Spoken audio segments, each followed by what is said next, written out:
सास बहू के रिश्ते का जिक्र आते ही जहन में सास बहू के बीच आपसी खींचातानी और घर में अधिकारों को लेकर तू तू मैं की तस्वीर उभर आती है, क्योंकि आज लगभग हर घर में जहाँ भी सास बहू इकट्ठा रहती हैं, वहाँ पर ऐसा नजारा दिखना आम बात हो गई है। लेकिन अगर सास और बहू दोनों ही समझदारी से काम लें, तो सास बहू का तकरार भरा ये रिश्ता बेहद अच्छा हो सकता है। लेकिन इसके लिए दोनों को ही एक दूसरे की फीलिंग्स की रिस्पेक्ट करते हुए एक दूसरे को समझना होगा। सास और बहू ये एक ऐसा रिलेशनशिप है जो होना चाहे तो फैंटास्टिकली वंडरफुल हो सकता है, और ना हो तो बहुत ही ज़्यादा रिलेशनशिप बिगड़ सकता है। इसमें दोनों को आपस में एक दूसरे को अंडरस्टैंडिंग करना बहुत इम्पॉर्टेंट है। अगर सास सोचती है कि वो एक सुपीरियर लेडी है, बहू एक नई लड़की, एक छोटी यंग गर्ल उसके घर आई है, सो सास can be very very dominating, she can be very very caring, you know, both ways. She can be a mother figure to the girl, or she can be a person who is horrendous, you know, जिसको देखकर ही the poor young new daughter-in-law feels, oh my God, मैं किस घर में आ गई हूँ. So a balance has to be maintained between the two of them, and that's very essential from day one. और इसको मेंटेन करने के लिए दोनों को थोड़ा सा फ्लेक्सिबल होना बहुत एसेंशियल है। अगर दोनों फ्लेक्सिबल होंगे तो रिलेशनशिप बहुत स्मूथ और लॉन्ग लास्टिंग होगा, और जितना लॉन्ग लास्टिंग ये रिलेशनशिप रहेगा और स्मूथ रहेगा, लाइफ उतनी घर में पीसफुल रहेगी, और हर कोई अपने घर में पीस ज़रूर चाहता है। सास और बहू के बीच अक्सर तकरार उनके काम करने के अलग अलग तौर तरीकों की वजह से होती है, साथ ही साथ घर के रखरखाव को लेकर होती है। बहू के आने से पहले तक पूरा घर सास के हाथ में होता है, और वो घर की हर चीज को अपने ढंग से चलाती है। और घर में बहू के आ जाने के बाद सास यही चाहती है कि वो भी उसी के हिसाब से घर को चलाए। लेकिन कई बार पीढ़ी का अंतर और काम करने का अलग तरीका दोनों के बीच मनमुटाव का कारण बनता है। लेकिन अगर सास और बहू दोनों ही इन चीजों को इग्नोर करते हुए एक दूसरे से नई नई चीजों को सीखें, तो देखते ही देखते दोनों की प्रॉब्लम सॉल्व हो जाएंगी और दोनों का रिश्ता और भी प्यारा बन जाएगा। आपकी मेथोडोलॉजी थोड़ी सी डिफरेंट हो सकती है, ओल्ड फैशन हो सकती है। क्यों? क्योंकि आपके घर में जो बहू आई है, आज के ज़माने की आई है, she has learn things in this age, तो आपके और उसके मेथड्स हर हाल में डिफरेंट होंगे ही होंगे। So cope up with her, learn from her. आप छोटे नहीं हो जाएंगे अगर आप अपनी बहू से कुछ सीख लेंगे। एंड सेम हियर, आप डॉटर इन लॉ, आपके अंदर इन्फीरियॉरिटी कॉम्प्लेक्स अपनी सास को यानी कि डाउन दिखाने के लिए ये नहीं होना चाहिए, which means I am superior, right? That should not be the case in you. Do not have that complex कि मैं अपनी mother-in-law को कुछ सिखा रही हूँ, so I am wonderful, you know, I have lot of knowledge in me. Please, you are doing something for your mother. When I say mother, she's your husband's mother, so obviously she's your mother too. In a different house, treat her like a mother, and your relationship will be beautiful.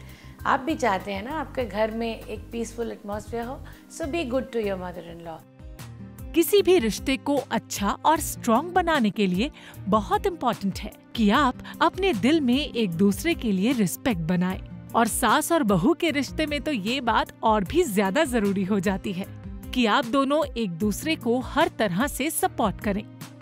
जब आपके घर में बहू आई है, अगर आप उसे अपनी बेटी मानते हैं, तो आप उससे बहुत आराम से बात करिए, पूछिए उससे अगर आपको कुछ नहीं आता।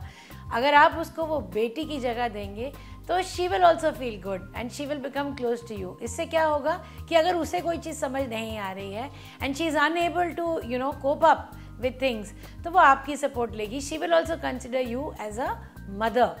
तो एक जो बॉन्डिंग हो जाएगी वो और स्ट्रॉन्ग हो जाएगी। So it is essential you know कि you should not have that mother in law daughter in law relationship, because वहाँ पे कॉन्फ्लिक्ट ज़रूर अराइज होती हैं। पर्सनैलिटीज़ अलग अलग हैं, नो प्रॉब्लम्स, बट एटलीस्ट विचार तो आप लोग इकट्ठे बैठकर अपने कहीं ना कहीं एक बैलेंस में ला सकते हैं, and that will help the whole family. It will maintain peace for the son as well as for the father in law.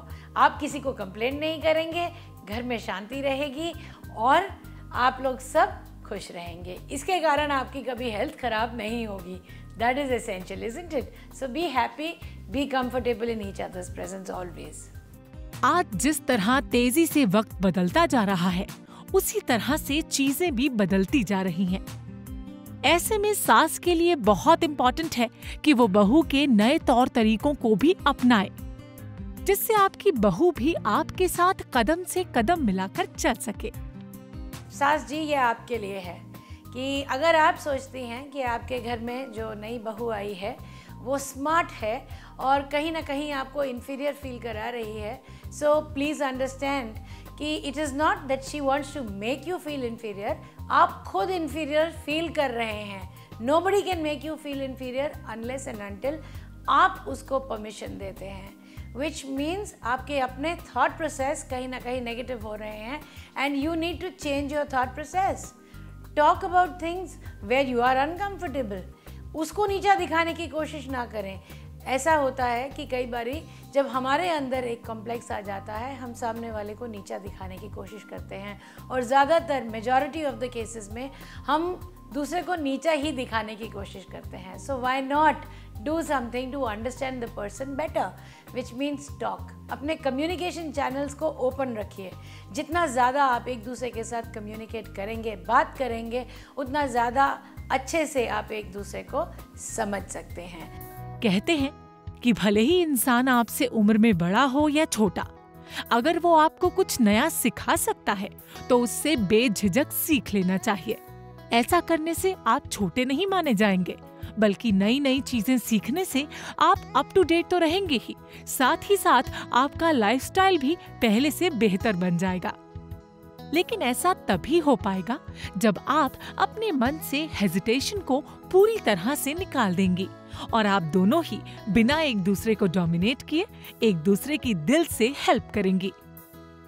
लेकिन अगर फिर भी किसी भी तरह की कोई दिक्कत आती है तो ऐसे में आप दोनों ही किसी ऐसे इंसान का सहारा लें जो आप दोनों के बीच कम्युनिकेशन का फेयर मीडियम बन सके। झिझक नहीं होनी चाहिए एक दूसरे से बात करने में। झिझक का मतलब है कि आपकी कहीं ना कहीं कॉम्प्लेक्स है आपके अंदर, और अगर आप एक दूसरे से बात कर लेंगे तो वो बेटर है। हो सकता है as a wife you might just say something to your husband. आपको अपने मदर इन लॉ से आप इजीली बात ना कर पा रहे हो तो आप अपने हस्बैंड को कन्वे कर देते हैं, but convey it in such a manner कि उनको भी बुरा ना लगे।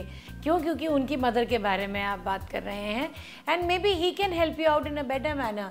Similarly as a mother in law आप अपने बेटे से बात करें so that he can also pass on to you। But please इस बात में ये याद रखें कि अपने बेटे को या अपने हस्बैंड को बीच में हर बात के लिए इन्वॉल्व ना करें, क्योंकि वो फिर दोनों को प्लीज़ करने के चक्कर में उसकी लाइफ मिजरेबल बन जाएगी। हाँ, एक दूसरे के साथ कोप कराने में, आपस में आमने सामने बैठकर बात करने में आपकी सोल्यूशन का, आपकी प्रॉब्लम का सोल्यूशन ज़रूर मिल सकता है। एक दूसरे को मजबूत बनाएं, ना कि कमजोर। तभी आपका परिवार हमेशा खुशहाल रहेगा।